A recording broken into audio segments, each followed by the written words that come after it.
Okay, thank you so much. Welcome to this webinar. Welcome to everyone who has joined us this morning. As you know, this is a webinar launching the guidance memo for the beef with climate change, growth, equity, and a just transition in the beef sector in South Africa. So my name is Jamela Hoveni. I'm a senior researcher at the Institute for Economic Justice, working on the Feminist Economic Project. I will be facilitating this launch or this webinar this morning. So the guidance memo is really for us to reflect on the question of whether or not the growth strategy of commercial beef sector and its aim to integrate smallholder and emerging farmers into the industrial beef system that achieves export growth is consistent with the needs for a just transition in the food systems that also takes into account ecological regeneration and resilience, as well as equitable livelihoods and decent work. To reflect on this, and we have our panel. And first on the panel, we have Andrew Beanie, who is a senior researcher in the Food Systems Project at the IEJ. And Andrew will mostly present the findings of the guidance memo or the contents of the guidance memo. We also have, and before or after Andrew, we have two respondents who are going to respond to his comments and his presentation. So I'll introduce both, not both, but I'll introduce everyone that's on the panel, and then we will get going. So as I mentioned, Andrew Beanie will be the first person to speak and present the findings of the memo. And Andrew is the Climate Policy and Food Systems Senior Researcher at the Institute for Economic Justice and Research Associate with the Department of Sociology at the University of Witwatersrand, or WITS. He holds a PhD in sociology with a focus on agrarian questions, food sovereignty, and collective action in South Africa. We also are privileged to have two respondents joining us this morning to respond to what Andrew is going to present to us this morning. And the first respondents, by no order of preference, is Nikki McLeod, I hope I'm not butchering your name, who is a geographer who has founded a women-led NGO in 2002 called ERS, Environmental and Rural Solutions. She's based in rural southern Drakensberg Mountains.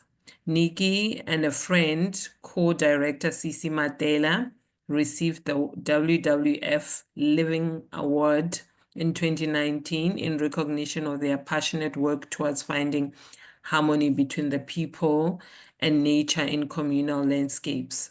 She was the co-founder of Umzimvubu, Catchment Partnership in 2013, which is still actively fostering collaboration across 40 diverse partners. Nikki is dedicated to building communities in a rapidly changing world, people to positively influence the future of their communities in a rapidly changing world. So welcome, Nikki and Andrew.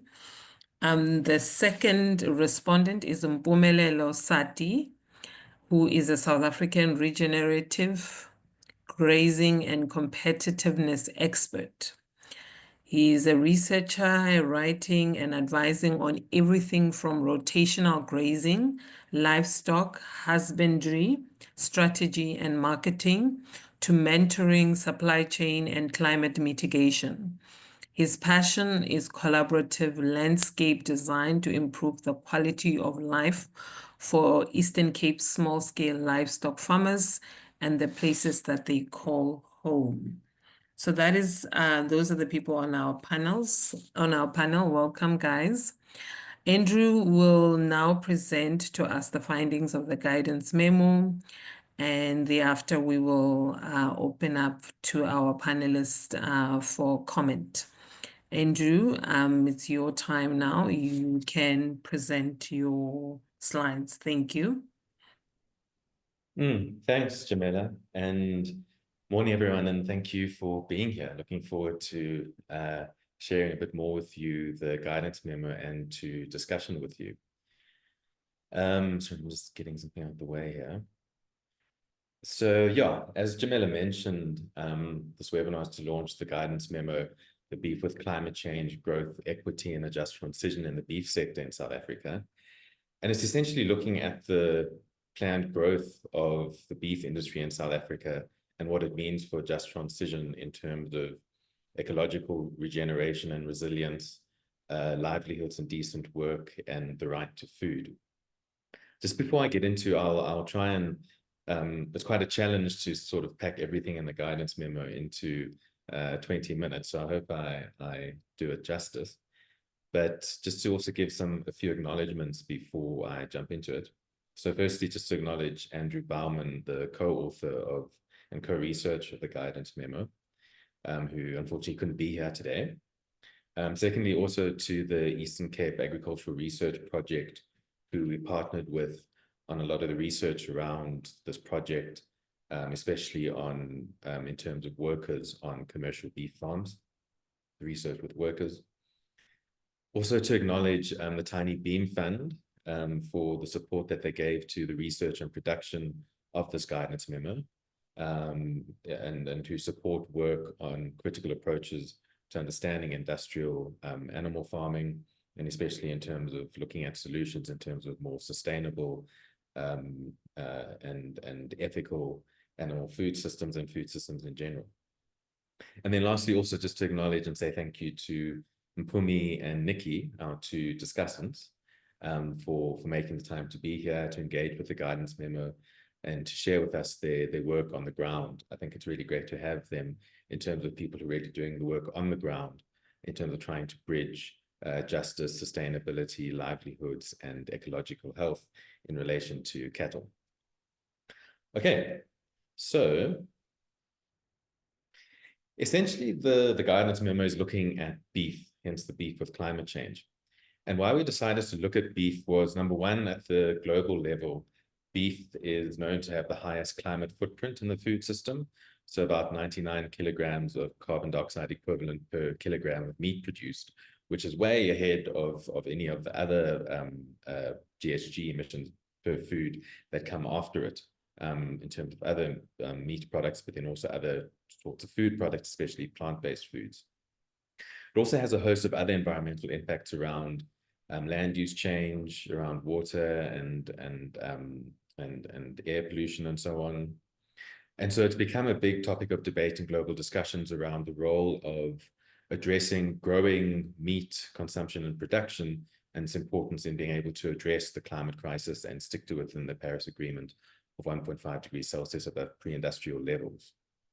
So we wanted to look at, okay, what is the situation in terms of beef and climate change and livelihoods in South Africa?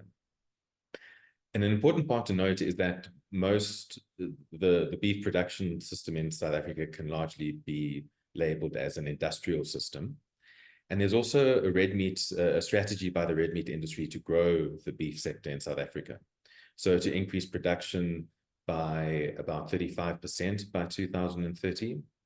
Currently, exports of beef are about 5% of what we produce is exported, so very low export, and the plan is to grow the export component of our production to about 24%. And key in that is also the strategy is also being positioned as developmental, in that in order to increase that production and to grow exports, it aims to include more Black, smallholder and emerging farmers, especially from communal areas, in that industrial value chain. So this is what we wanted to unpack.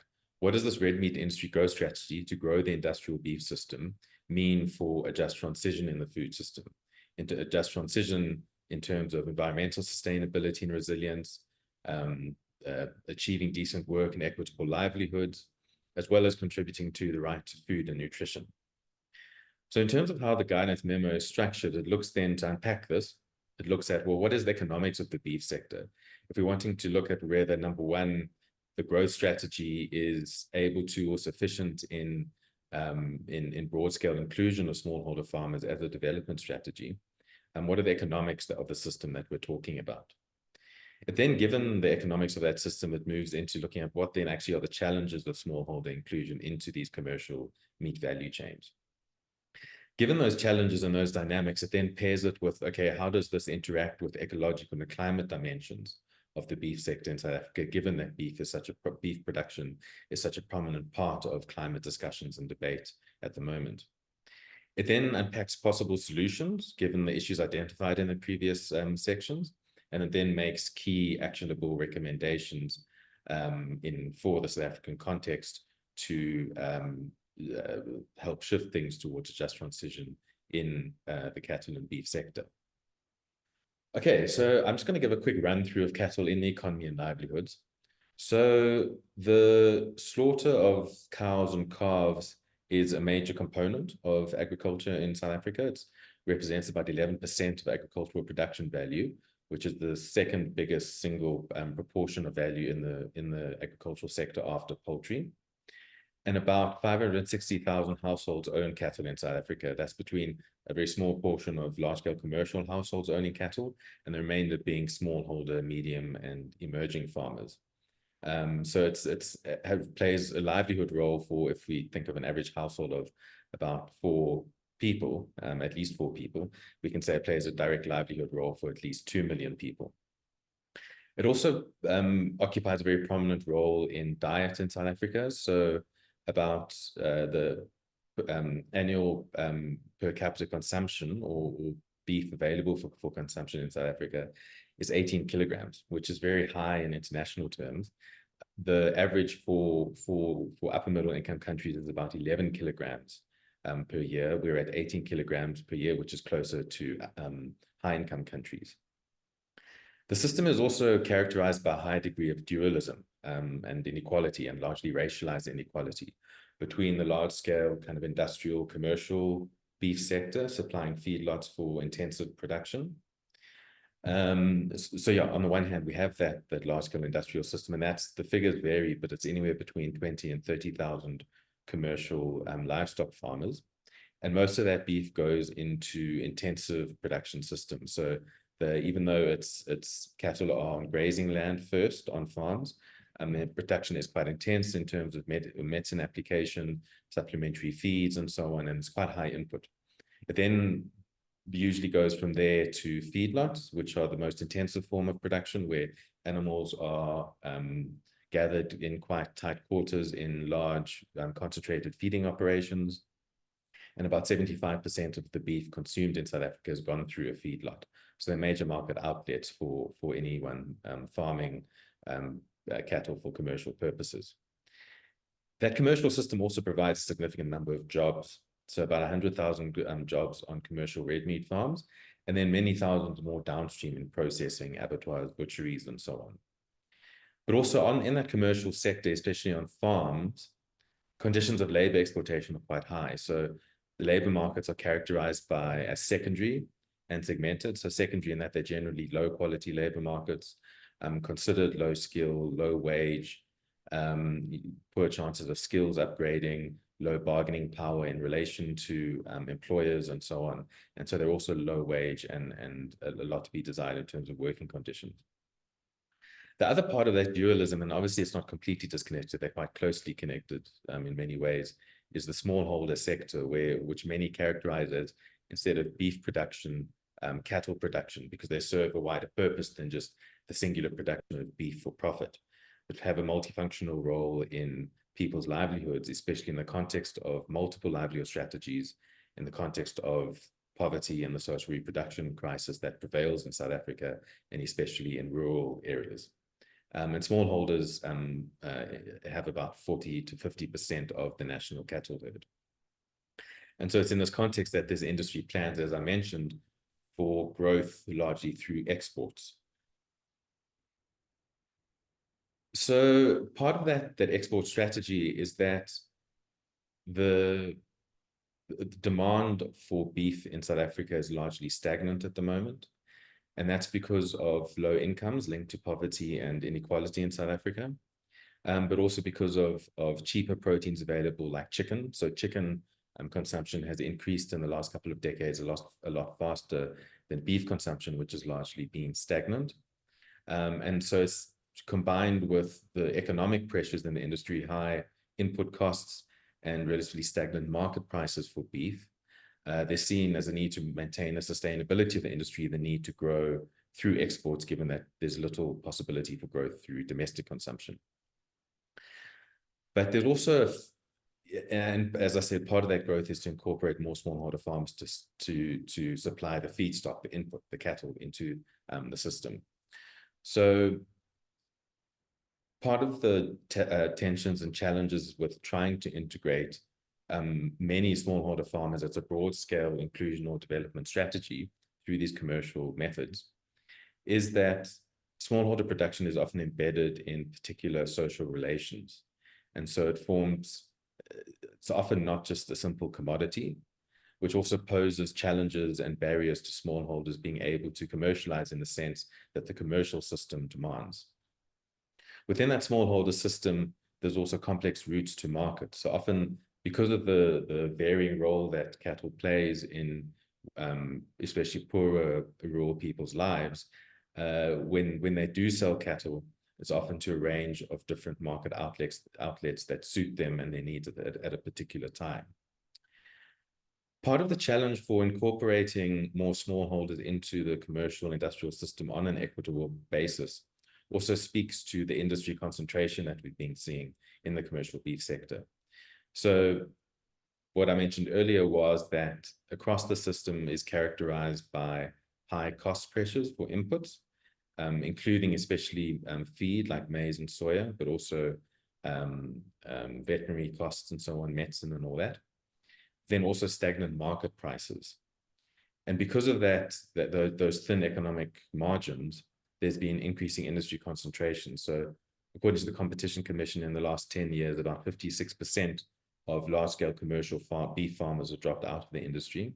But we also see it in increasing concentration amongst feedlots. And feedlots are a critical node of power, if you will, in shaping the conditions of production in the beef value chain, but also upstream of production in terms of, because feedlots are the main market outlet for beef production, they have particular needs as feedlots in terms of being industrial manufacturing-like systems that require certain standards in terms of the cattle that they receive. So it needs to be cattle that have been especially bred to put on weight, to have a high meat to bone ratio, to have high feed efficiency, conversion rates. So within feedlots, the kind of efficiency aspect is really central and crucial in terms of economic viability, which means, for example, as I said, cattle must have high feed conversion ratios so that they put on as much weight as possible for as little feed as possible in terms of costs. They need to have an average daily weight gain of at least 1.5 to 2 kilograms. But also because of the conditions in feedlots where you're putting in some cases, the biggest feedlot in South Africa and the Southern Hemisphere is in Heidelberg, south of Johannesburg, which has a capacity of about 150,000 cattle at any one time. When you have so many cattle in those conditions, close quarters, you need a lot of medication, you need a lot of prophylactics, preventative medicine, and so on. And so biosecurity is a big concern. And so increasingly, especially with outbreaks of foot and mouth disease and the desire to maintain access to export markets, feedlots are becoming increasingly discerning of where they get their cattle from. In communal systems, for example, it's not as easy to have strong biosecurity controls in the sense that herds mingle on communal rangelands and so on. And it's not as easy to control them in terms of their interactions with possible diseased animals and so on. But also kind of access to animal genetics, which is absolutely critical to the industrial system in terms of breeding animals for and ensuring genetics that system demands in terms of productivity and efficiency and so on, is a very difficult and expensive thing for most smallholders to achieve. So many critics question this incorporation as a development strategy.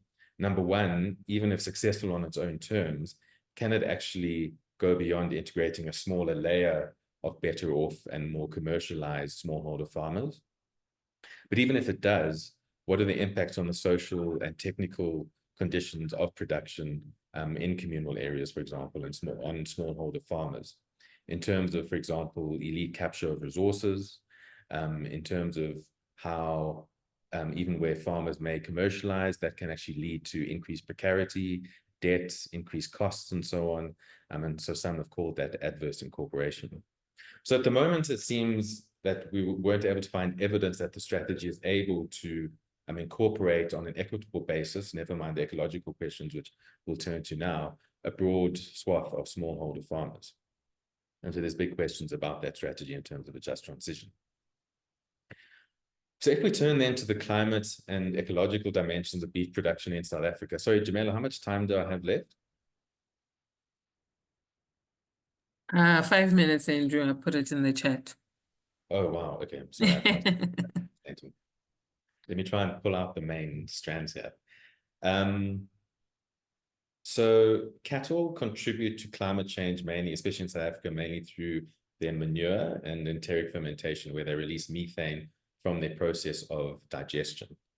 And methane is a very significant greenhouse gas because it's over a 20-year lifespan. It's 86 times more potent than carbon dioxide, but its potency also declines much quicker than carbon dioxide, which means in terms of 1.5 degree target at the global level, reducing methane emissions has a very significant impact on meeting that target.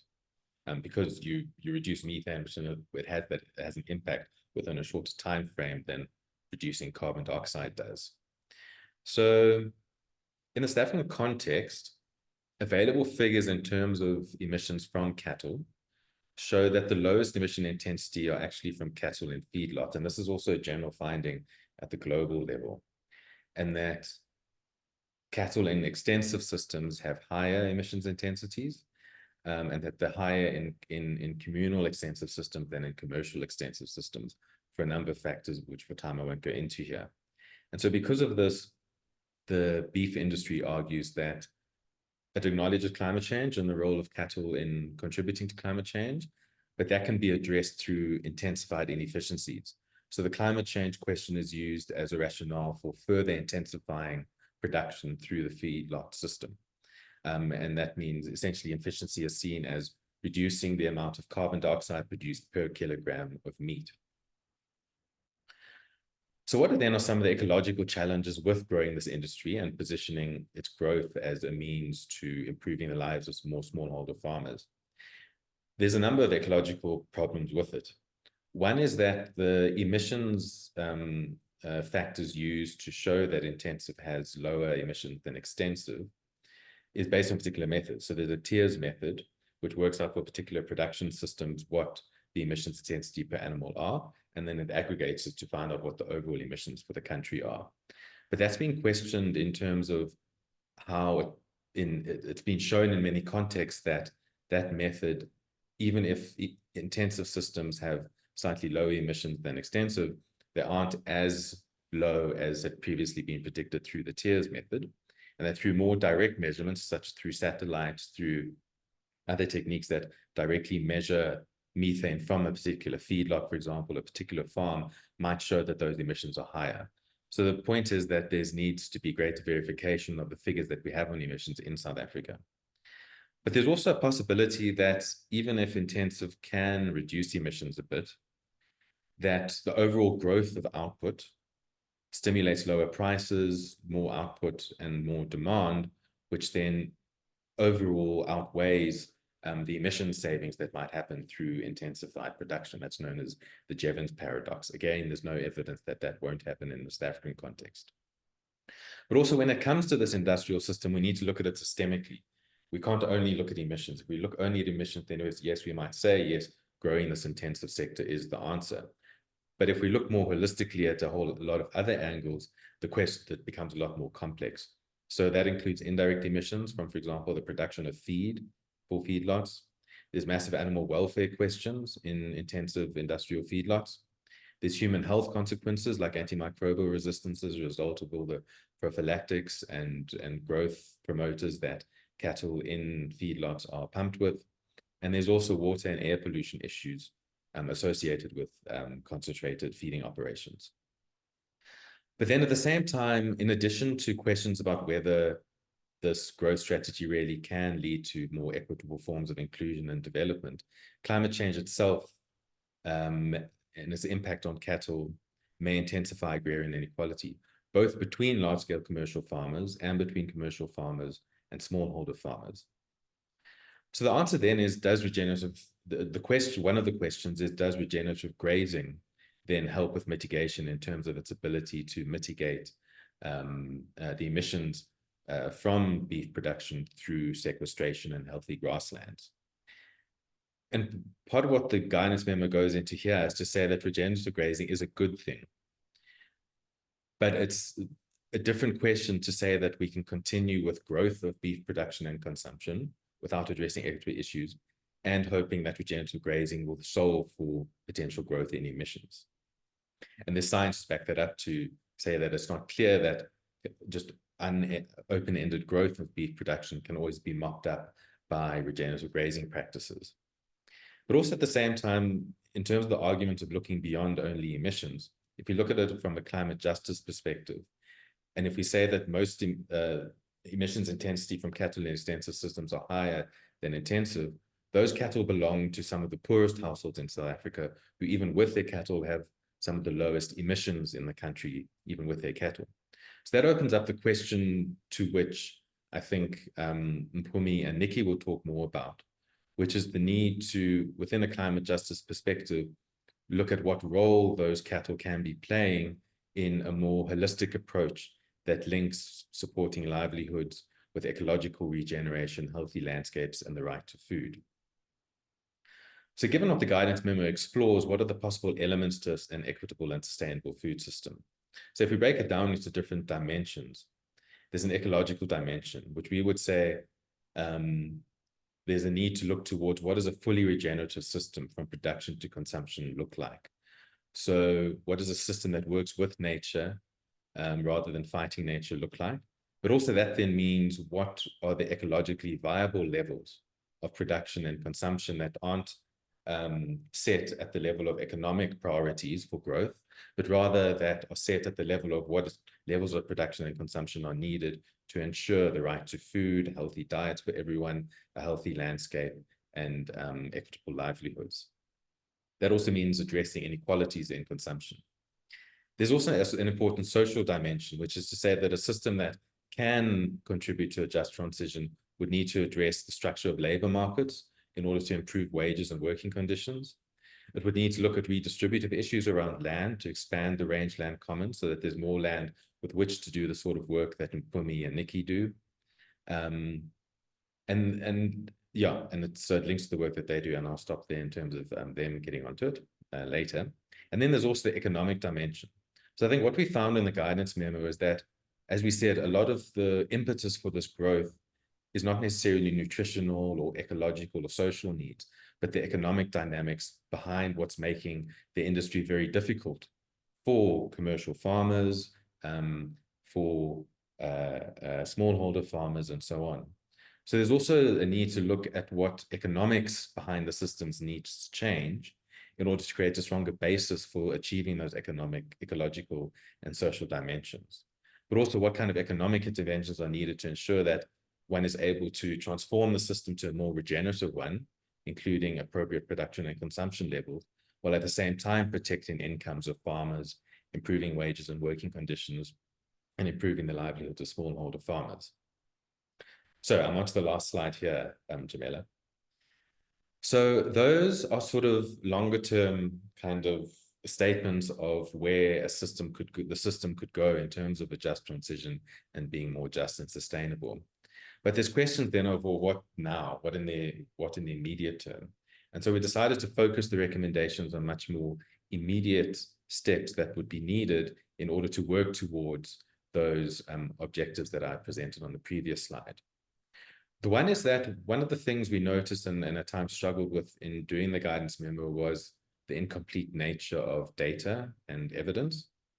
So, for example, with feedlots, there's a lot of awareness globally about the ecological problems with feedlots, but we couldn't find any data whatsoever on what exactly the ecological impacts of South African feedlots in South Africa are. But also given the wider ecological dimensions of beef production and the social dimensions, we therefore recommend that there needs to be a comprehensive socio-ecological assessment of the sector undertaken by independent experts and done in a transparent and democratic manner.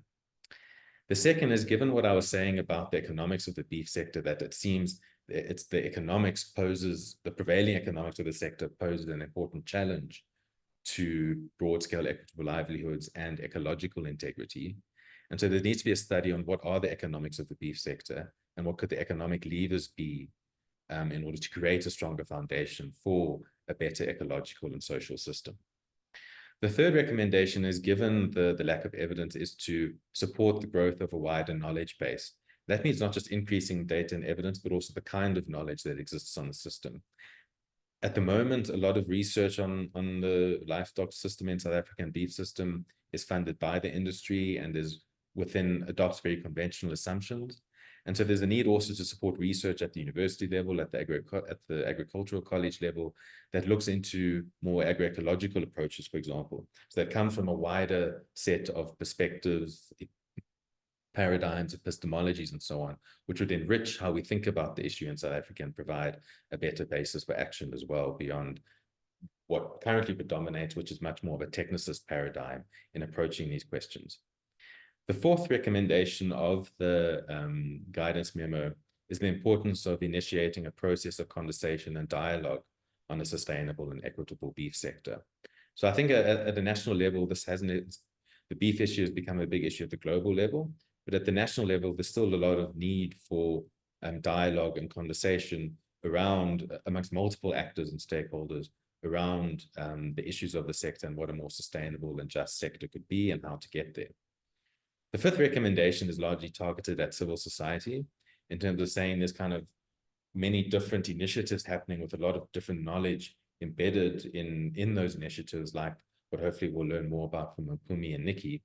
And so there's therefore a lot of opportunity for creating a lot more cross-fertilization and linkages within civil society, labor, social movements, and so on, around situating the beef and livestock issue within prevailing questions of justice, like the land question, climate justice, and so on. And that's where I'll stop. And apologies if I went over time. Thanks, Andrew. That was quite interesting. So I would like to invite our respondents to respond to your presentation. I will start with Mpumelelo Sati. Are you with us, Mpumelelo?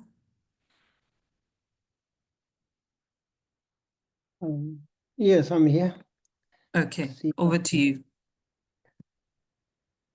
Thank you very much, Dr. Ovin. I'm going to share a screen, and as I do that, okay,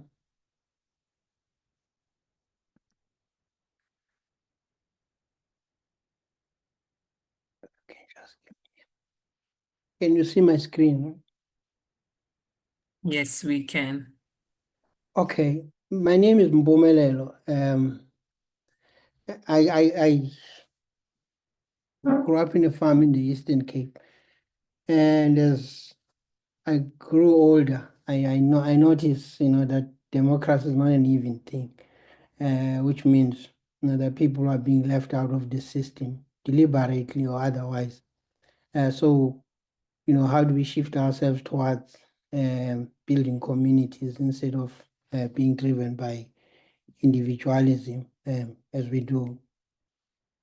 Long time ago in Zimbabwe, I met Nikki. I think you can see Nikki in the background, or she can see herself on the background. We invited there by Alan Savory, and we saw managed intensive grazing, and the combination of managed intensive grazing and photosynthesis producing forage and ground cover. And at the time, I wondered whether that could be a climate mitigation strategy, because you're putting soil on the ground, and there's roads, there's cattle, could be other livestock as well. So it's a question I'm gonna leave it out there for people just to contemplate. Climate mitigation strategy, I don't know. This is a question that Andrew posed in the beginning of his presentation. I'm not gonna go through that. I'm just gonna say that my final answer on the question, I say it depends on all the assumptions that we're making, because there's lots of assumptions that are being made, and some of them I'll touch on them as I pass through. But I think context is king when we talk about some of these things. So I put my own understanding of what just transition I should do, and it comes from my colleagues at University of Wisconsin, Aaron Lowe and Anna Focasetta. A just transition would enable those who work in the agriculture and food systems to regain control of agricultural land, markets, institutions, address inequities in the distribution of power and resources, and support healthy environments, communities, and livelihoods. I think that ought to be what just transition is all about. We talk about ecological regeneration as the ability of an ecosystem, specifically the environment and its living population, both humans and population that we find, for instance, in the soil, to renew and recover from damage. Human resilience is the capacity to effectively influence and adapt to change. And please just keep this in the back of your minds. Human resilience is the capacity to effectively influence and adapt to change, because I'm going to ask a question soon. Back in 1999, we completed, or South Africa completed, what they call then market deregulation and trade liberalization policies. And those policies were introduced precisely to create routes to market for so-called smallholder farmers. But Makura and Mukwena in 2003, they asked, why haven't these, changes worked for the smallholder farmer? And they haven't worked, and they still don't work. Because I think, if you go back to this, to the issue of not about us without us. South Africa has got this idea, that those who have got the privilege to be at the front of the queue can define what or how those at the back of the queue ought to behave. In this case, value chain players against, smallholder farmers.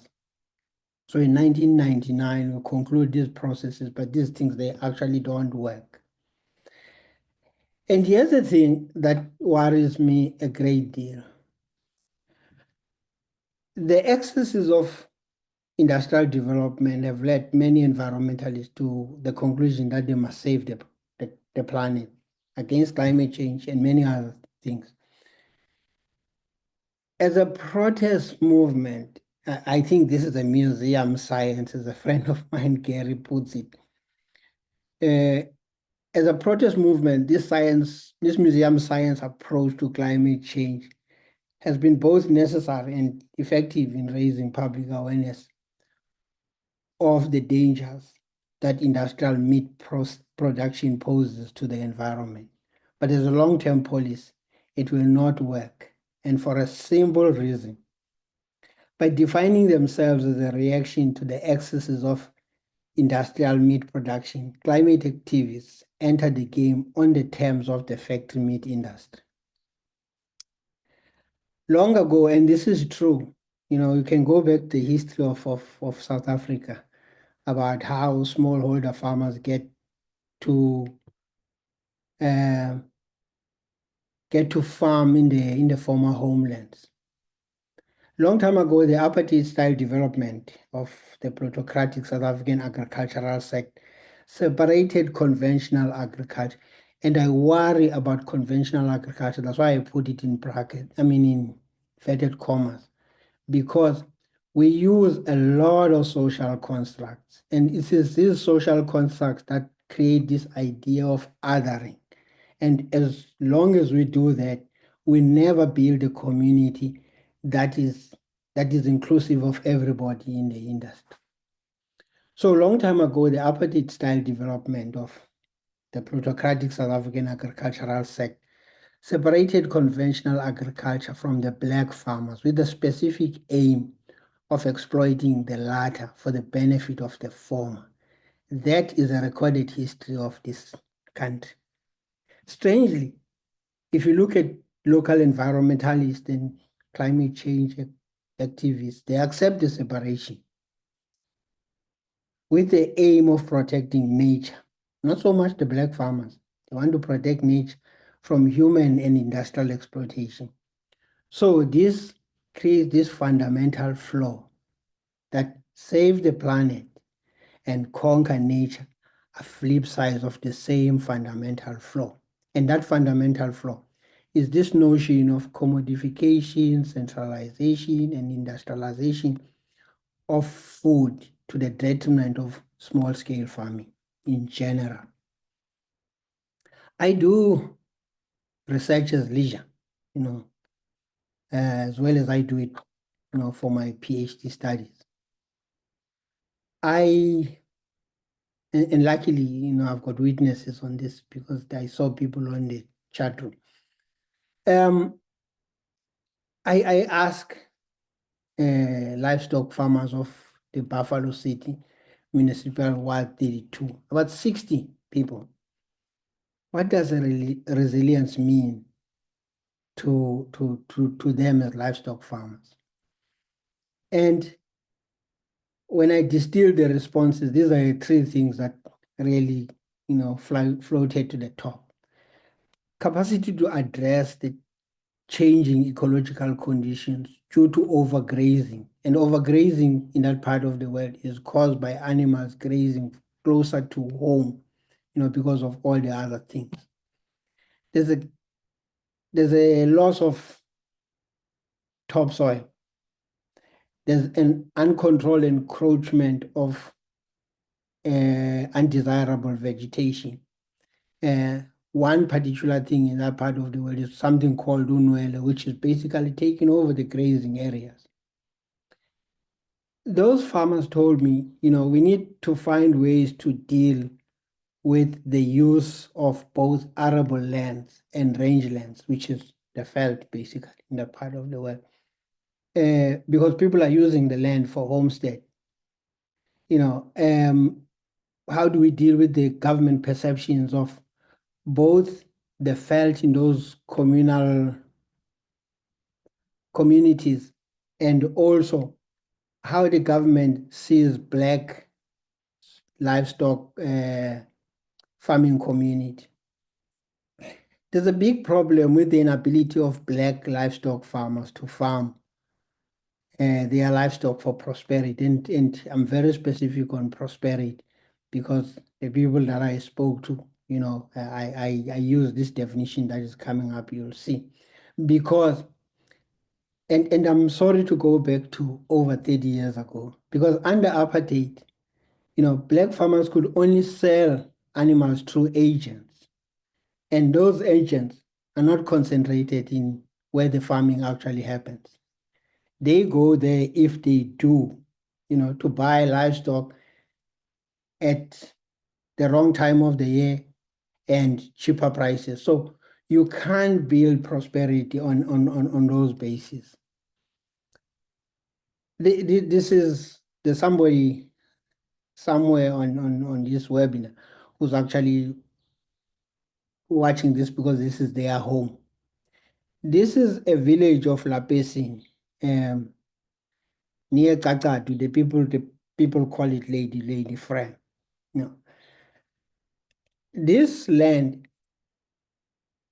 is overgrazed and almost eroded, because there's two problems here.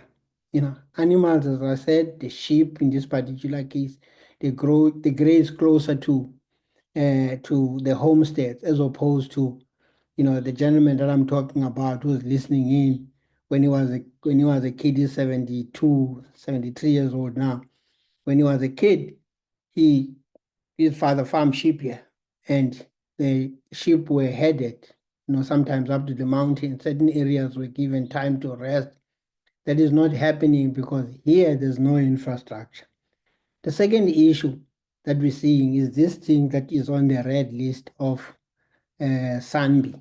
It's called Ilapesi. That's the Italian or that's the Latin name for it, but it's called Ilapesi. That's why this place is called Lapesi, because the spread of this is basically taking over the grazing areas where people used to raise their sheep.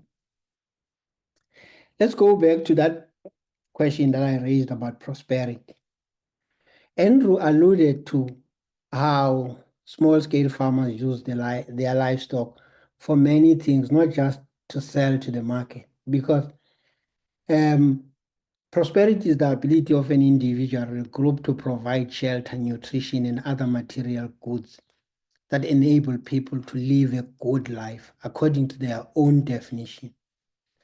Prosperity helps to create a space in the people's hearts and minds so that, unfettered by the everyday concern of the material goods they require to survive, they might develop a healthy emotional and spiritual life according to their preferences. Prosperity can only be achieved when the people set their own vision and follow a self-determined path.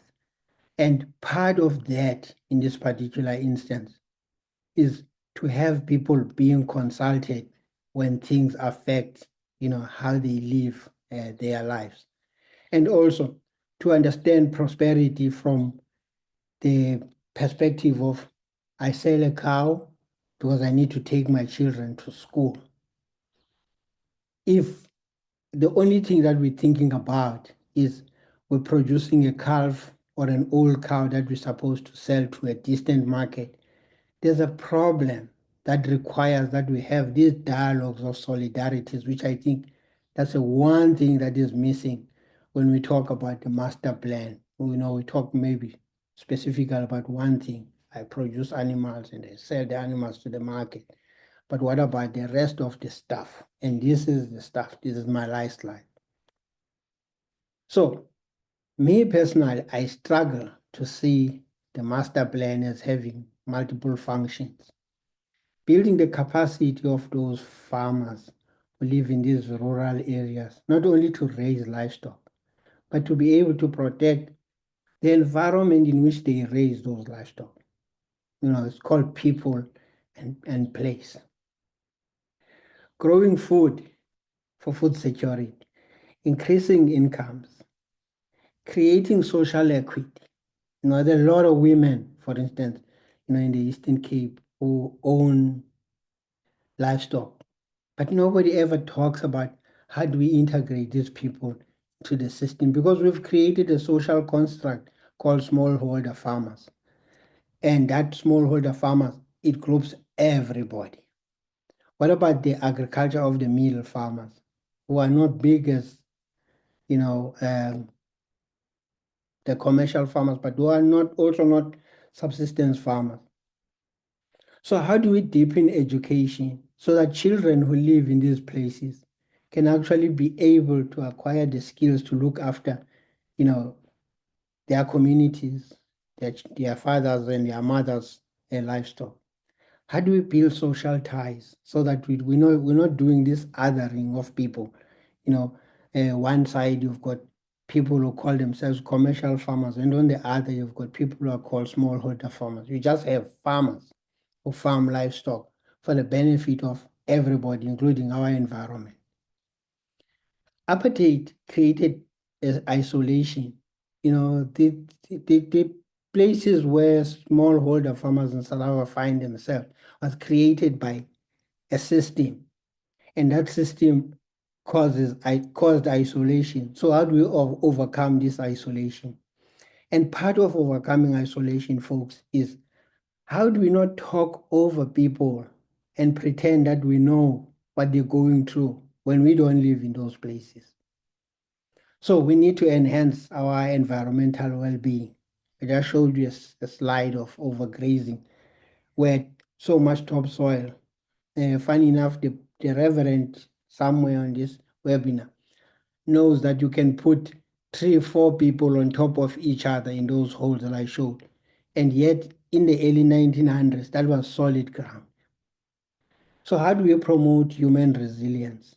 Truly, how do you promote human resilience when people feel that they have not been consulted?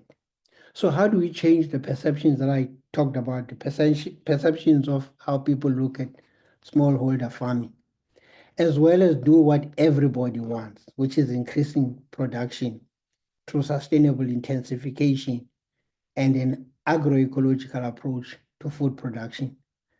Thanks, Dr. Ovin.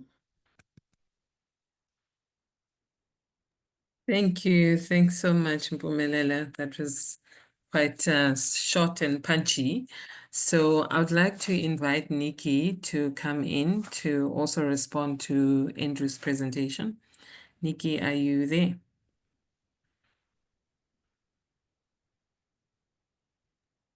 Hi, Jamila. Yes, I am here. Can you hear me clearly? Yes, I can hear you well.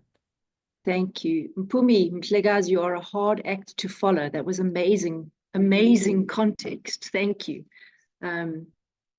I really love your concept of dialogues of solidarity, and I think this is a wonderful way of kicking that off. And thanks to the IEJ for sparking these conversations. So thank you, Jamila, for the introduction. My name is Nikki, and even though my name is there, I have a whole herd of amazing people alongside me, on whose shoulders I stand, who make our work in the landscape possible. And actually in the room right now, watching the webinar, we've got our amazing colleagues from Meet Naturally Africa, my amazing Environmental and Rural Solutions comrades, RC, UKZN, people from Dooney Research Department of Agriculture for short. You guys have a whole long acronym. And the people in the landscape who really make the work possible. So I just want to acknowledge that I'm just a mouthpiece on behalf of a whole lot of amazing people. So Mpumi, thank you for the context. The brief that Andrew gave us was to give a little bit of feedback on the amazing paper that these guys have produced, the memo. I think it's way more than a memo. I think it could actually be a good policy prompt to the state. But just a bit of feedback on the memo. It's amazing. Andrew, and I confess it took me a long time to get my teeth into it and read it, and once I got in there I couldn't stop. It's really digestible, and I think it is completely appropriate. It really, I think, is taking us from climate apartheid, the climate apartheid that is so evident and so related to Mpumi, what you've just outlined, to much more climate justice, the possibility of a reality of climate justice rather than it just being, in papers and what people talk about in Parliament, that it becomes a reality for the many, let's say millions of excluded people across our landscape, our beloved country.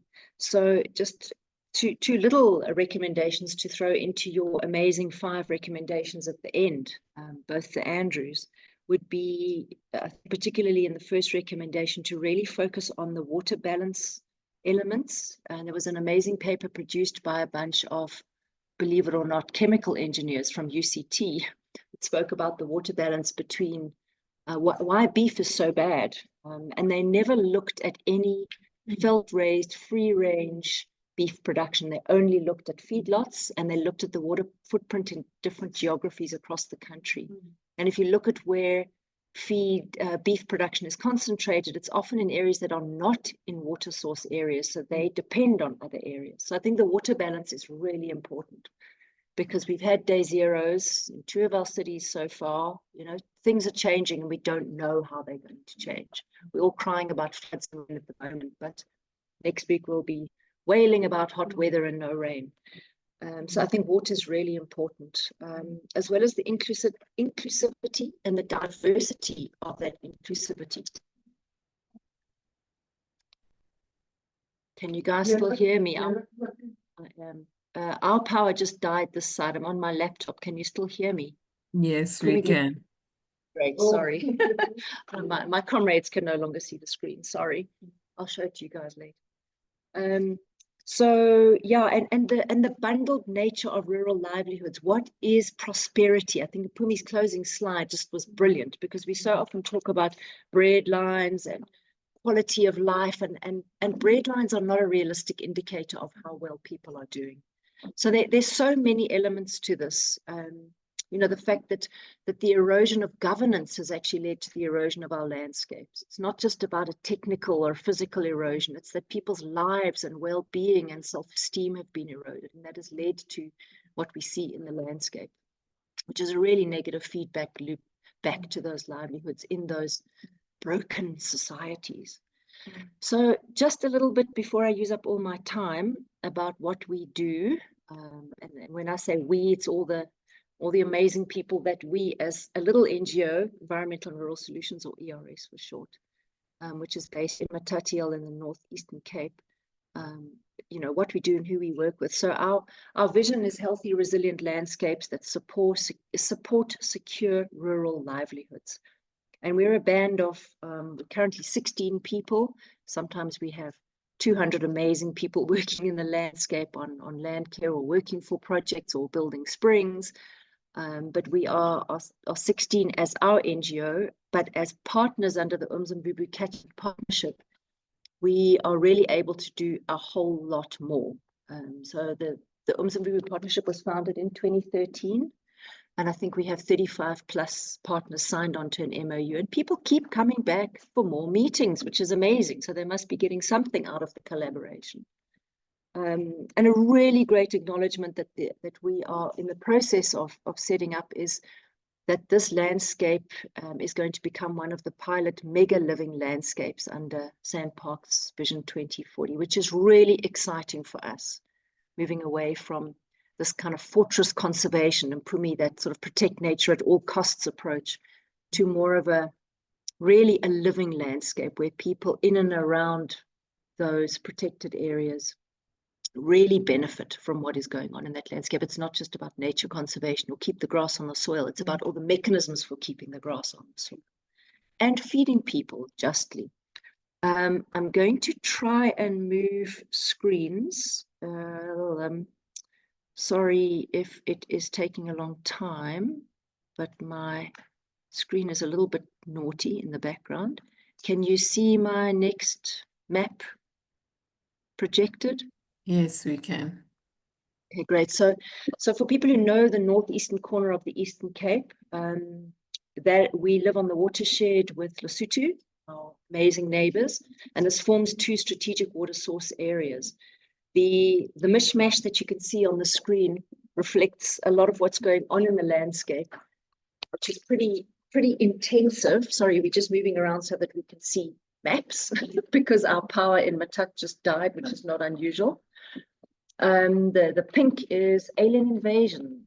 Pumi was talking about, I can't remember the name of it, but we call it chala in this landscape, where these invasives take over your grazing land. So we have wattle. We are silver wattle central here. But trying to counteract that is protecting the water sources and the amazing rangelands. We are a grassland. We don't want the carbon cowboys to come and plant trees here, please. The grassland is our really valuable base.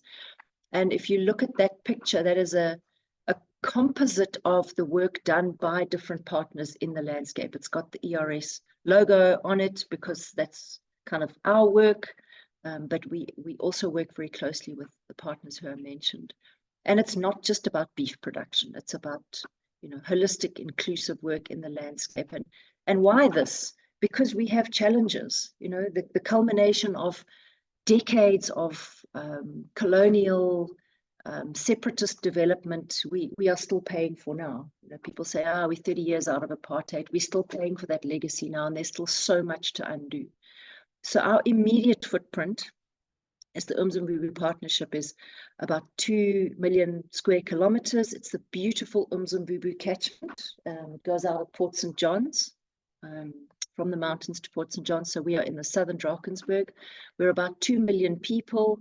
with very high unemployment, it's just shy of 70%, very low access to tertiary, and a very high proportion of women-headed households, and a lot of youth. I think just under 50% of our population is youth, real youth, like under 18 youth. Scary stuff. And even 30 years into democracy, 30% of our people have no access to clean power, 26% still have only 26% have piped water to their communities. The majority are still scooping water out of springs. Yeah, fact, unfortunately. Many people rely on biomass. The paradox of aliens in the landscape is helping to buffer that. But the really scary stuff is that the average household income, and this was from surveys with nearly 1,000 households in this landscape under a water, energy, food nexus project with various local and European universities, is that the average household, not individual income, is 14,600 a year, which is not much. A year, it's just over 3,000 Rand a month per household. And during COVID, with Meet Naturally colleagues, we did some surveys with livestock owners, with sellers at the Meet Naturally Africa mobile auctions. And we found that just shy of 70% of those people had no other source of cash income. Their cash cows were really their cash cows, because people had lost jobs, come home, families had extra burden, scary stuff.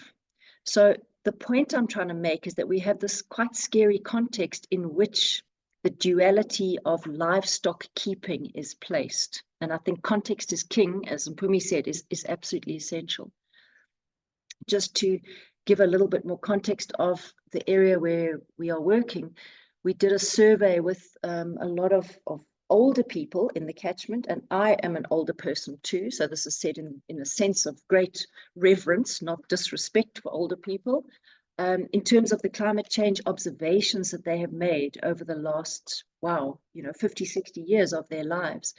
And if you look, I'm sorry, this is a bit of a horrendogram, but if you look at the red circled impacts on the left, they're all about reductions and reduced access to crops, water, and pasture, upon which rural people in these landscapes, particularly the former homelands, are incredibly dependent.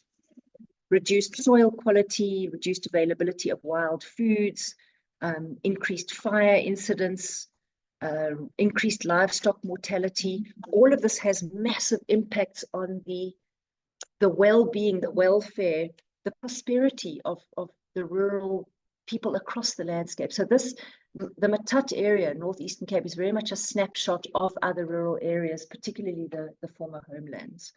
So I think we can take this as not a unique situation. So the sort of model, which is still work in progress, that we are working with is really around landscapes for livelihoods, and sometimes we call it livelihoods for landscapes. It's a circular effect, that the two impact each other's well-being. And if you look at the red blob on the right, I'm sorry, this isn't a PowerPoint with nice moving bits, but these are the type of inputs that as civil society working with local government, and most specifically traditional leaders, local agencies, and the state, the inputs that we provide are these elements. Looking at improved governance, livestock and landscape husbandry, mobilizing communities, building capacity, helping people have choice through increased awareness, access to services, training, sometimes wages for specific functions. We've got a bunch of amazing young people across the landscape, and herders who have never really been recognized before, who are moving into much more of a pivotal role managing livestock in the landscape, who are all helping to increase market access for livestock, as well as adding value to the paradox biomass in the landscape. So we've got small charcoal projects emerging. So you've got these value chains coming out of a better stewarded landscape through this inclusive co-created planning of working with communities. That not about us without us is very much the mantra that the Umzimvubu civil society partners pursue.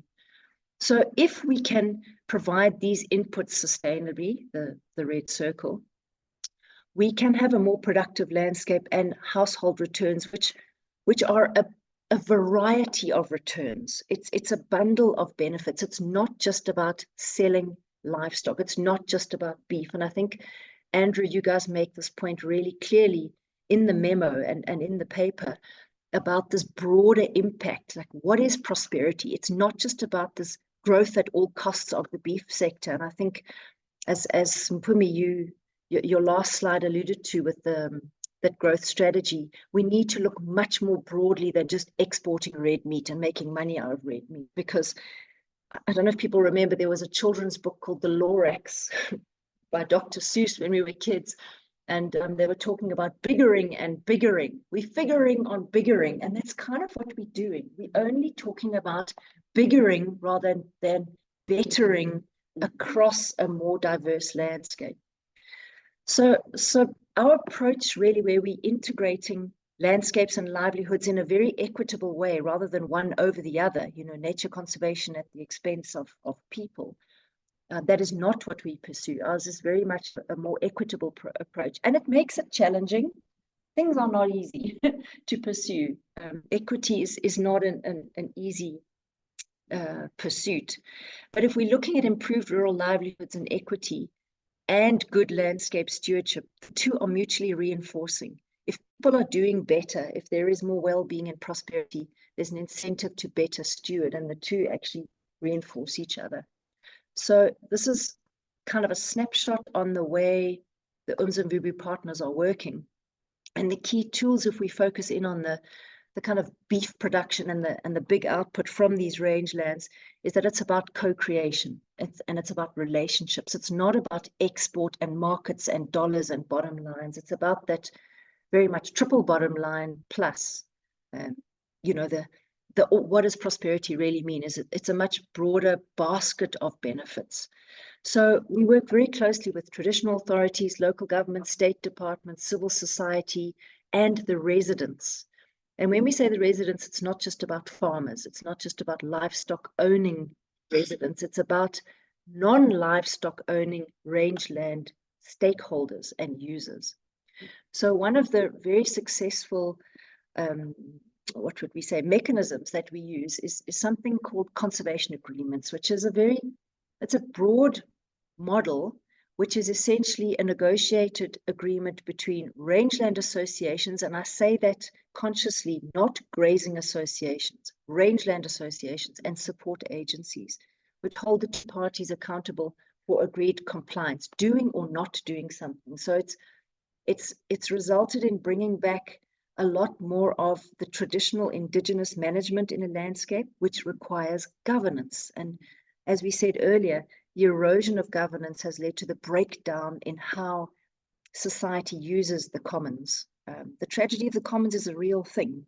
We sometimes say, it's just it's a colonial construct, but it has really manifested in damaged landscapes. The picture, Mpumi, that you showed earlier of the Tatadu area, that really illustrates it for us. So those conservation agreements, and I'm going to dive into this a little bit because Andrew asked us to give a little bit of a nuts and bolts about what we do and how we do it.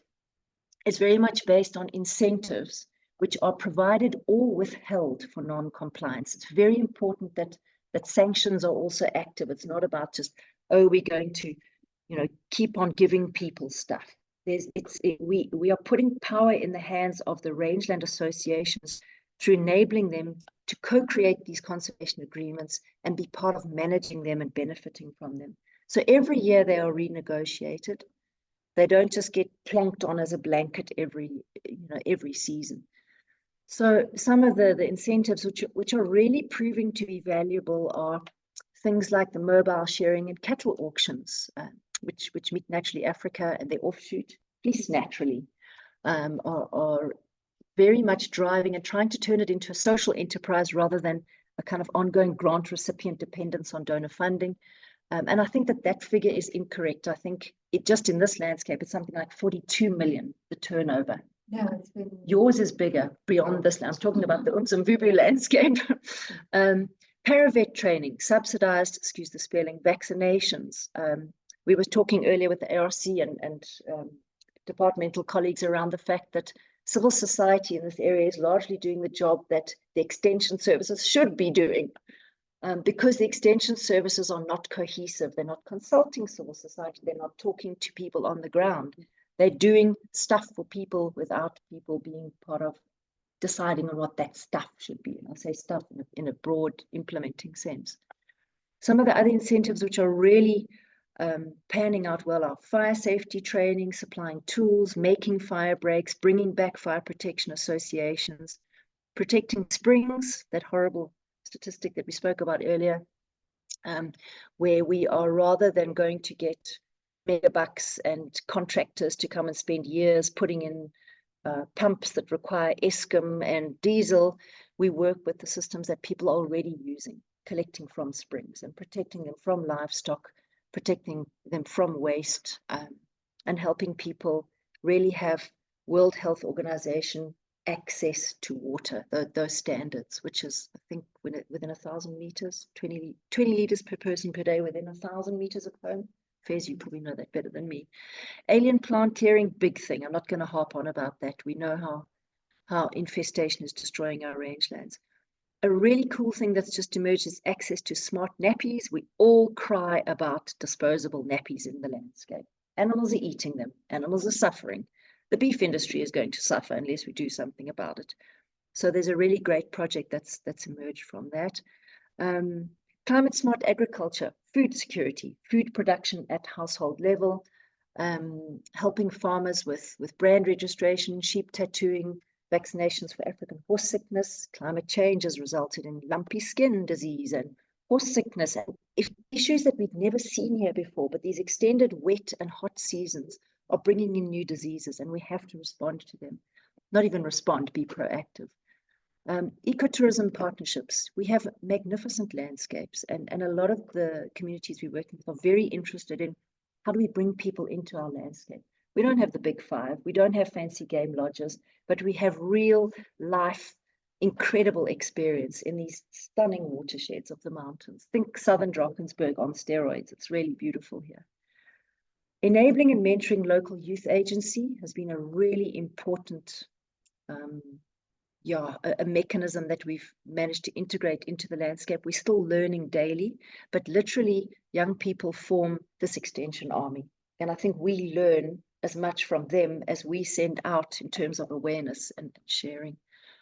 Monitoring, very important. We've actually got our ARC and agriculture colleagues here today talking about long-term rangeland monitoring, which is very exciting. But a big focus for us is citizen science. How do we involve the people in the landscape monitoring progress and being part of seeing trends and putting that data together, rather than researchers coming in, doing some fancy stuff, showing people a graph and goodbye. So it's changing the way that we do things. I'm probably running out of time, so I'm going to zoom through the last few. A really important element, as I said, is enabling youth. And if you look at the pie graph on the right, rangelands, because we live in a grassland, are a very big component of what our youth extension services do. But Hi, Nikki. Can I just ask you maybe to just go to the last slide, and maybe we'll get a chance to discuss some of these things during the Q&A. I think we're almost at the end. The point is that there's a bundle of efforts that is beyond just rangeland support.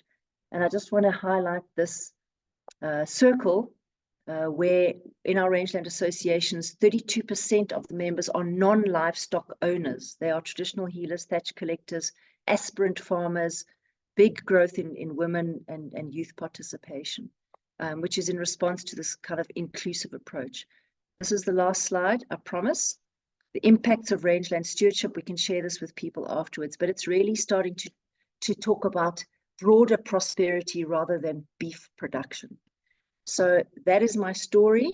There's the actual last slide. I think we're ticking a lot of SDG boxes, and and Pumi, it goes back to what you're saying. Context is king. Let's look beyond just beef production in the sector.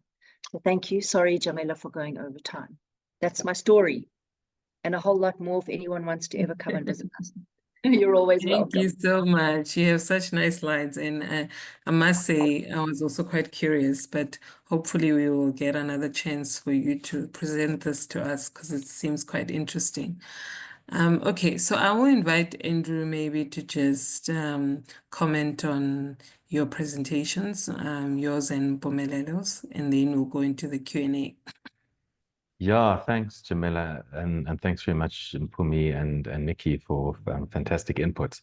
I just want to be very quick because time is marching ahead, so I don't want to impinge too much on the time for discussion. So maybe there's just 2 points I want to pick up on. I mean, I think what Mpumi's and Nikki's presentations and experiences really emphasized is the need for a holistic view, a sort of multi-criteria view, and to situate the question of beef in much wider questions of ecological health, landscapes, wider contexts of livelihood benefits, and so on. And so there's, a need when talking about beef production and sustainability and equity questions to really look at multiple levels and layers at once and how they interact and integrate. The second thing I just want to pick up on is something Mpumi said about not othering and the importance of dialogue and seeing some of these issues we're talking about not as personal, but as structural and systemic issues that we all need to be talking about and engaged in addressing. I think one of the kind of challenges with the guidance memo was, in the South African context, we, especially when it comes to agriculture and especially land issues, discussions can easily become kind of defensive or antagonistic. And so one of the things we really tried to do with the guidance memo, even though we're asking critical questions about the growth of the industry, is to write the guidance memo in as measured and factual tone, if you will, as we could, because we do see the dialogue as wanting to also, help spark ongoing dialogue between all the relevant actors in the sector. And so I think in that sense, kind of Mpumi's point about not othering and dialogue and so on is a critical point in terms of having an open conversation about all these different dimensions to beef production in South Africa. So yeah, I don't want to say much more because I'd rather let the discussion and questions flow. Okay, thanks, Andrew. So we will now open up the discussion to the participants to pose some questions, make some comments, and yeah, make some reflections if you like. You can either post your questions in the Q&A or you can unmute yourself. I think Dali, our media support is on standby to unmute people who would like to post their questions verbally. I also just want to have a look to see what is in the chat. So please,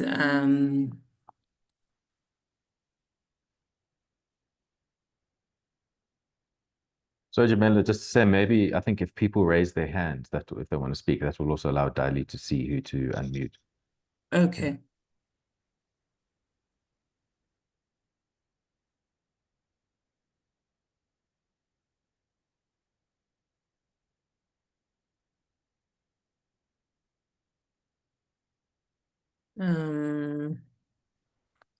I don't see any questions.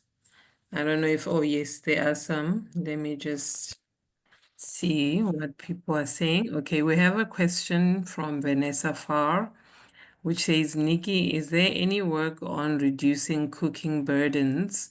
For example, insulated cook bags.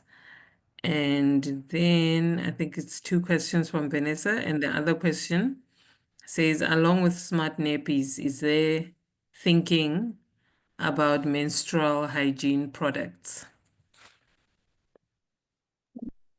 Nikki, do you want to? Yes, my hand up for 2 reasons. There's a question from our in-person audience, and just to quickly answer to Vanessa, thank you for the questions. Yes, to both. The cook stove project, previous researchers said people are not interested because they have enough access to biomass, but cleaner cooking, definitely part of the Mega Living Landscapes effort will be to bring in those little smart cook stoves. I think that the task has been trying to distribute. We have huge, what is TB and bronchitis, chest-related illnesses from people breathing fire smoke in traditional dwellings. So that, yes, very much so. And definitely the menstrual hygiene products and adult nappies, if we can call them those, the absorbent hygiene products beyond just for babies, very much on the radar. We're trying to get a model for making these smart nappies, which are washable, but not like the horrible old ones, more accessible, affordable, and acceptable to people in rural areas. At the moment, you can only order them online, and couriers don't go to rural areas. And often people think washable, nah, I'm not going for that, it's old-fashioned. So by talking about smart nappies, we hope to get a model going that can then be expanded and replicated with menstrual hygiene products, adult nappies, and other commodities that rural people currently don't have access to. Does that answer your question, Vanessa? And sorry, Jamila, while we're online, we have a question from Mesisi here as well. She's in the room with us. If she can just continue before I mute.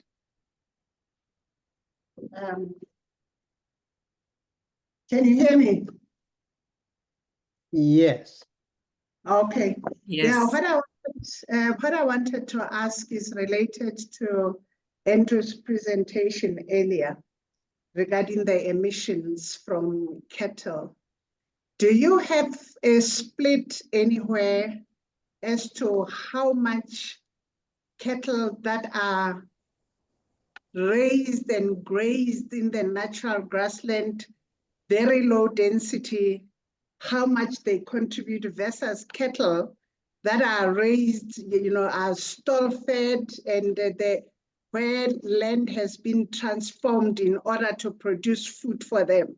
Do you have any split anywhere? Because it's important for us to have data like that so that we can, when we go out and communicate with the people that we work with, we can bring it up in a way that is realistic for the conditions under which we work.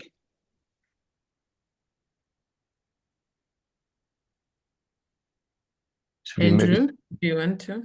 Oh, I was going to say, should we see, we could maybe, because there's 3 of us responding, we could take another 1 or 2 hands Okay. before responding, yeah. All right, so I will read some questions here in the Q&A.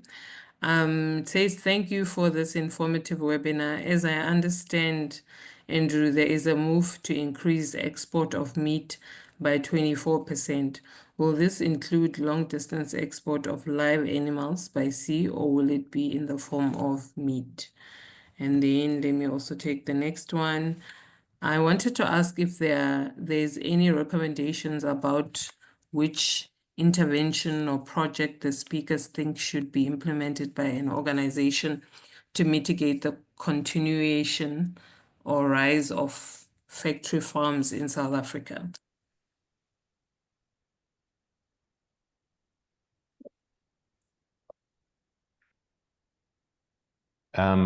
Sorry, Jamila, I saw a message from Daly saying, I don't know if from our side we can't see, but apparently Vanessa and Deerwold also had their hands up. Okay. Yeah, but All right. so, Do you wanna address these questions, and then I will I will allow Vanessa and Deerwold to speak after this. Yeah, sure. So on the question of emissions from Sissy, so if you break down the proportion of emissions, so from cattle in South Africa, about 11% or so are from dairy cattle. Then when you then look at now the beef cattle, about 50%, or in terms of the stats that we have, about 50% of emissions from beef cattle are in commercial herds.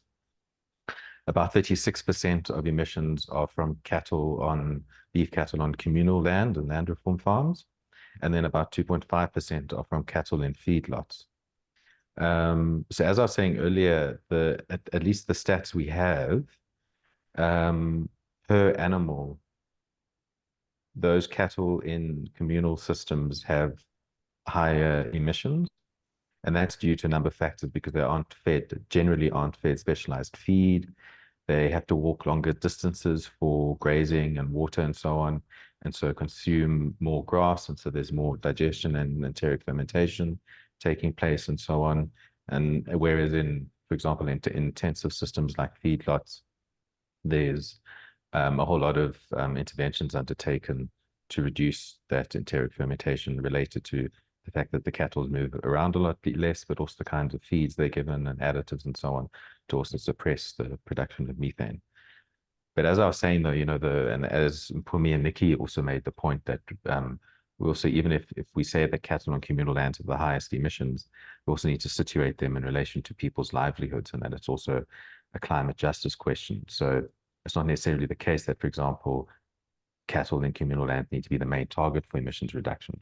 Rather, I would say it's about how do you better integrate those cattle into healthy landscapes, which also increases those landscapes' carbon sequestration potential as well as livelihood benefits, while also at the same time working to keep emissions within an overall set limit that science and baselines say is the limit within which emissions from cattle must be kept, but also keeping that equity dimension in mind, if that makes sense.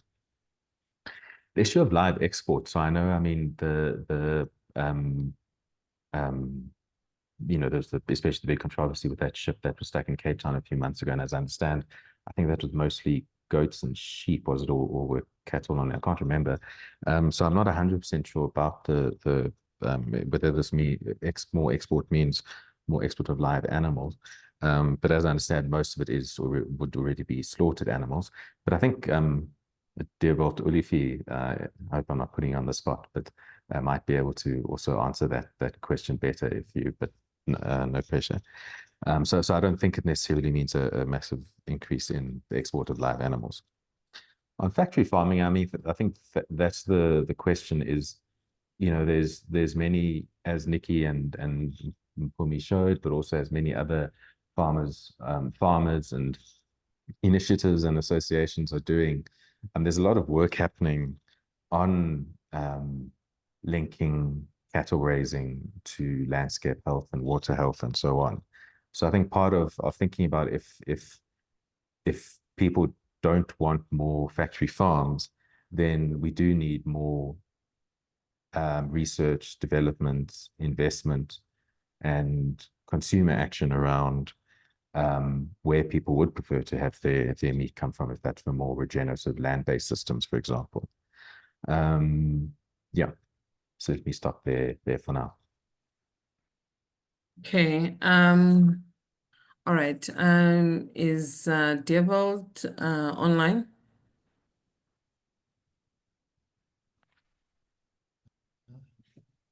There you are. Can you hear me now? Yes, we can hear you. Please continue.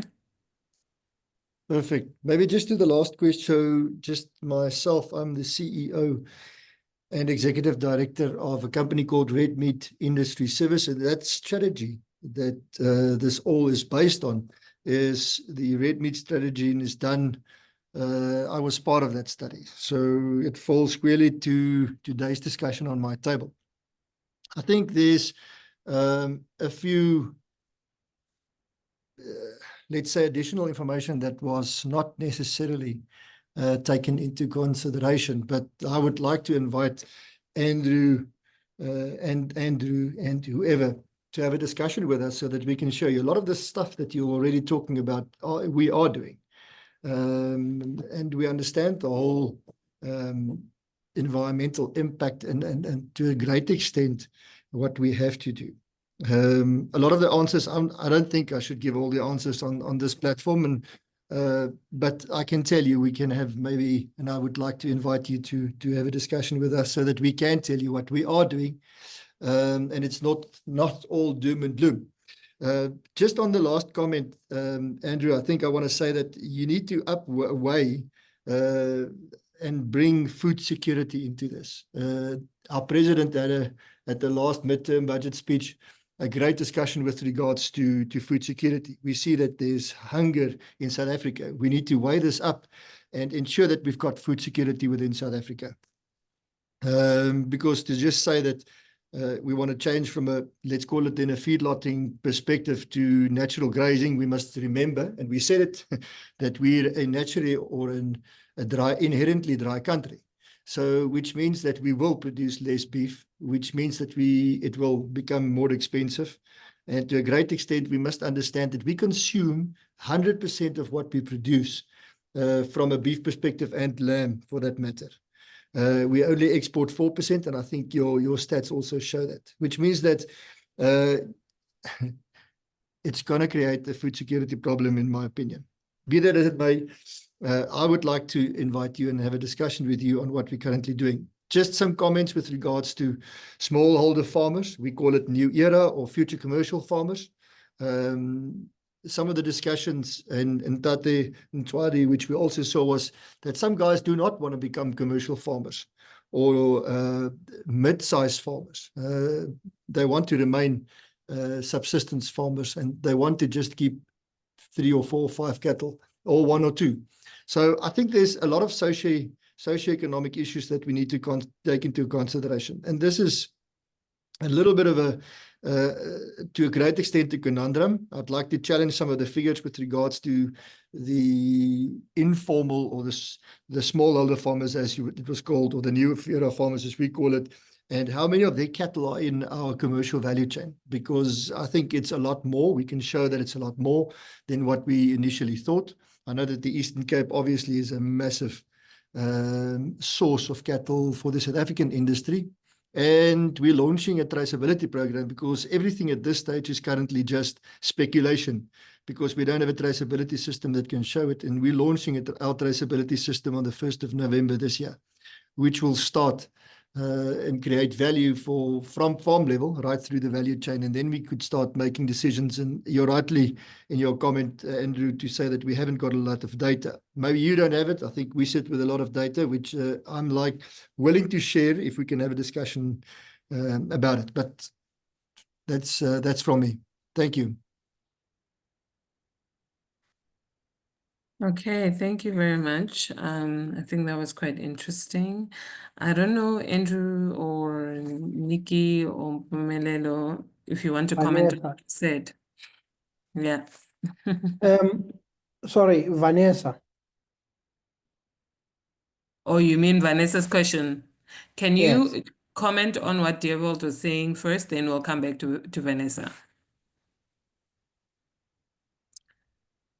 And Except to say, for me, I've spoken to 2 people at the Red Meat Industry Services. I think the work that they doing is telling. You know, I've always been in favor of a traceability system. 2 things that I really want to encourage Deval to include in the discussion with Andrew, without me, is one, is this idea of having a proper grading system, not a classification system, a proper meat grading system. Because when you have cattle that are called nondescript cattle, you know, that are farmed by rural livestock farmers because they've got many genetics under the hide. But when I look at the cow, I say, wow, this cow gives birth to a calf every year and it's a healthy calf. So it means the mom is good enough to raise a calf on that specific environment. So the cow is fit for the environment. So can we talk about the grading system? The second thing quickly is the MPU. We're a group of people in the Eastern Cape. We would like to acquire the MPU. I know that the RMIS is thinking about having 2 of those in the Eastern Cape. We'd like to have our own because we've got lots of farmers that we've worked with over the years. And if we buy the unit and actually own it, we can put it through something that we call Falbang Institute for Regenerative Agriculture, which is an NPC just like the RMIS. So I really want to encourage Deval to facilitate that we buy our own unit. Thank you. okay, thanks, Nompumelelo. Ompumelelo, sorry. Vanessa, are you still online?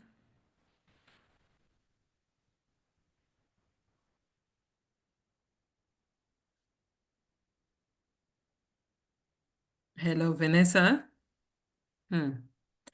Okay, maybe she is busy or with other things. There is a question here. Are you there? Yes, I'm here. Hi, Okay. can you hear me? Sorry. Can you hear me? Yes, I can hear Okay, you. super. Thanks very much indeed. This is amazing. What a brilliant seminar. Thank you so much to everybody for all your incredible inputs. I have so many thoughts in my head. Mpumelelo, I just wanted to follow up with your, you are the only person who spoke, to my knowledge, about the spiritual nature, the ancestral relationships that people have with cattle. And I think that's just deeply important and something that we should not lose hold of. And I think that it speaks directly to your proper meat grading system point. Because surely part of our project is to be very wary about the, for instance, BRICS and China pushing South Africa as a kind of an agricultural factory for them. Surely it's part of our responsibility to build a great sense of desire for very, very top quality food produced in top quality ethical ways. Because if we go down the road of industrial farming that, for instance, the US has pioneered, we are heading ourselves into a greater ecological catastrophe that we're in now. And it goes against our cultural grain. It goes, I mean, for me, that would be the ultimate colonization of all farming. So I just wanted to raise that point, and to thank you so much for your insights about dialogues of solidarity, which is what I think we're having here today. And then Nikki, just to get back to your point about cooking, clean cooking stoves. This is not what I'm talking about. I'm talking about something called, well, we call them eco cook bags when we make them in the project, one of the projects that I'm associated with. This is actually creating, I think you may have seen a Wonder bag. It's a kind of an insulated cook bag. And since you have a lot of wool production where you are, you can make them extremely effectively. So they work in very, very interesting ways in collaboration with more clean cook stoves, because what they allow the cook to do is to actually prepare the food early in the morning, for instance, when they're already, running, when they're already heating water, have a small fire going. And then they allow the person to just put the food into the bag and leave it alone. And they can stay warm for 8 to 10 hours, the ones made with wool that we field tested in Lesotho. So they're a wonderful small project. They're very clever in terms of recycling the waste, because the wool you put into them is the wool that you can't use for anything else at all. There's also a very interesting project that you might be aware of, just down the road from you in the Eastern Cape, where people are creating reusable menstrual hygiene, adult absorption, nappies, the whole lot, using pineapple fiber, which again is a so-called waste product, but it's very light and quick drying. And that might be a really interesting thing for I mean, I'd be happy to talk to you after this and just connect you up with these projects if this interests you. Thank you, Jamila. Thanks very much. Thanks, Vanessa. We do have two last questions that I will take, and then we will close. The first one from Panache says, does the emission stats that you are reporting include sequestration on pastures? I also wanted to know what are your thoughts on the sequestration potential on the South African rangelands? And the second one is from Nosidndu. Says, good morning, everyone. How possible the agroforestry in the rural villages, or how possible is the agroforestry in the rural villages? Here in Maokwe, I'm sorry, I'm terrible with clicks. We already started river cleaning projects, so we revive our rivers to produce clean and healthy water for everyone, and everything has to do with agriculture and farming. So those are the two last questions, and then we'll close. Can I go first? Yeah, sure. Let's talk about the agroforest. I think agroforest is a brilliant idea. I just saw this morning that the USDA is actually funding the Nature Conservancy to encourage agroforest in the US. And I happen to be lucky to be based in the state of Wisconsin, where Savannah Institute is based. I think there's so much potential for agroforest if we think broadly about it. It takes away the carbon from the air, but it also, puts roots on the ground, and it provides shade and fodder for livestock. So it's something that we should be thinking about. On the issue of spirituality of livestock farming, I've got a young lady based in East London who always tell me that it's all good for us to be feeding the nation and to be feeding people in distant territories. What we should also aspire to do is feed our neighbors. And I think farming in these villages to create affordable protein for local people is a good thing. That's why I want to encourage a discussion between, again, Dewald and Andrew. How do we find a way to promote alternative sources of beef without penalizing the people who choose that route? As if you produce grass-fed, somebody's going to slap me with an audit. All of a sudden, this whole thing is not affordable. So can we create a room for regional farmers to create grass-fed meat that feeds local communities without having to be penalized with all this other stuff that is required? Thank you.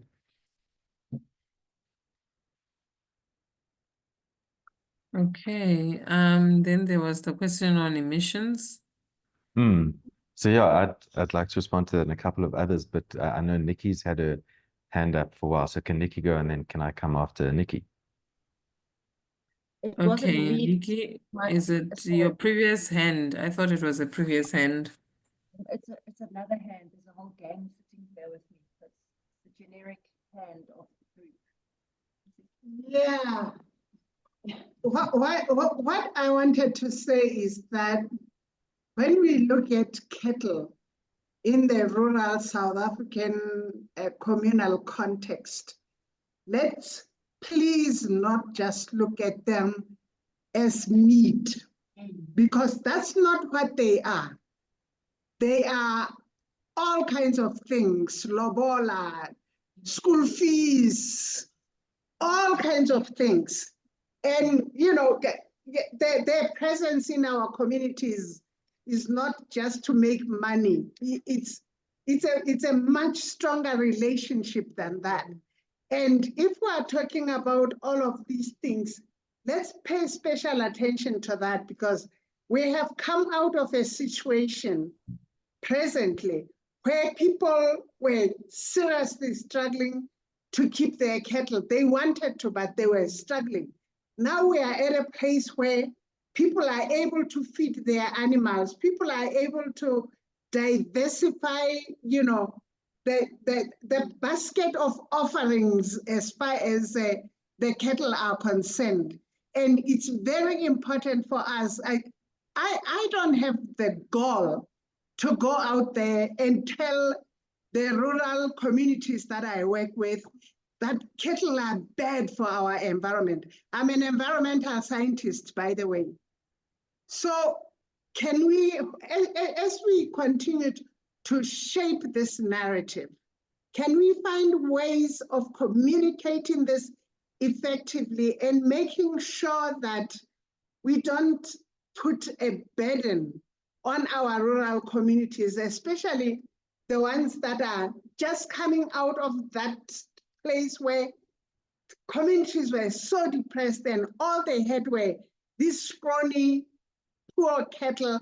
Now they have grasslands that are, flourishing, and they are grazing their cattle there and doing all kinds of things with the cattle. How do we shape this narrative to make sure that we don't continue to benefit just the commercial farmers who unfortunately are dominantly white and they have had the benefits for, I don't know for how long. Our Black communal farmers, because of the work that we are doing with them, are only just, getting the benefits. Now we're telling them that the fats from their cattle are bad for the environment. Can we please just, find another way, please?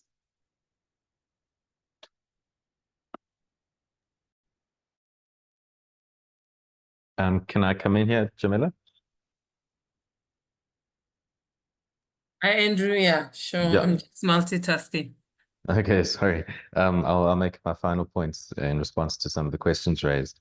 So I think maybe to start with the last one from Sissy. I mean, I couldn't agree more, and I think that's part of what the guidance memo was saying, is that the sustainability questions that have been raised in the last few years, very strongly, especially at the global level around cattle and beef, shouldn't put pressure on result in pressure on the livelihoods or targeting the most vulnerable.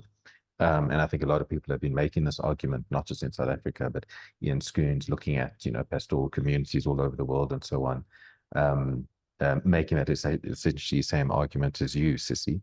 So I think that's exactly it's a climate justice question.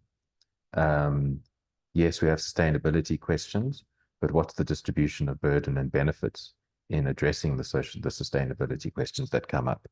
So that's crucial. I think just to go to Deerwold's point. So yeah, thanks very much, Deerwold, for those useful points. I mean, and then for the invite for more conversation. I think that was, as we said, one of the key aims of the guidance memo is to initiate further conversation and dialogue and collective thinking. So thanks very much for that. I mean, I think, and then also because I see the time, so I'll just try and be very quick, but on, for example, the point of food security, I mean, I think that's what we're saying with the socio-ecological assessment is, given that beef isn't the only part of the food secure diet and a healthy diet and so on, part of a full assessment is saying what, in terms of dietary guidelines, both healthy dietary guidelines and planetary guidelines, what's the level of beef required and red meat and so on required in that healthy diet? And then what's the level of production required to meet that? And, if one finds that means, okay, growth isn't needed, or even maybe less production or so on, I mean, that's one of the core issues, and I think importance of a just transition approach is it's about identifying trade-offs and saying, how do we manage trade-offs in equitable ways, in ways that don't result in people losing livelihoods and incomes and so on. And I think that also speaks to the point in the guidance memo about the economics of the industry are there ways to intervene in economics to bring economics, environment, social and culture and so on better in line with each other in ways that protect livelihoods that are good for everyone. In terms of the new era farmers, I mean, yeah, and your point about, many smallholder farmers, maybe even most, aren't necessarily don't want to be full-time commercial farmers. I think that's also it's a government policy problem, is that, there's a smaller layer of smallholder and medium farmers who want to be commercial and maybe are getting the support for that, and government policy tends to be oriented towards them, which is fine, that's good.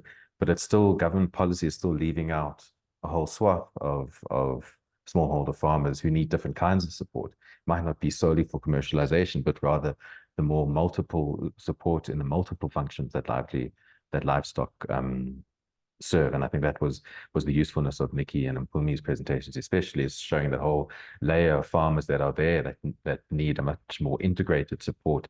And I don't know just yet if government policy especially has been rising to that challenge for those farmers. Yeah, and then I think just the last point on the evidence, yeah, as you said, we kept on saying, the evidence is unclear on this, or we weren't able to access clear evidence. So like you say, one of the hazy areas was the full extent of participation of smallholder farmers in formal value chains. And then if you've got more updated data and are able to, and I have been building a better database on that, that's really great to know. It'd be great to talk to you more about looking at that data. So yeah, thanks very much for those inputs. And also thanks everyone for the inputs and the amazing conversation here. Thanks, Andrew. I think I can see there's already a lot of discussion that's happening in the chat. So I do believe that this webinar has been successful in terms of generating that dialogue and that people will take these conversations further. So yeah, from my side, it's just to say thank you and thanks to all the presenters, Mpumelelo and Nikki. Thanks to you, Andrew, and thanks to everyone for joining us. Until next time. Thank you.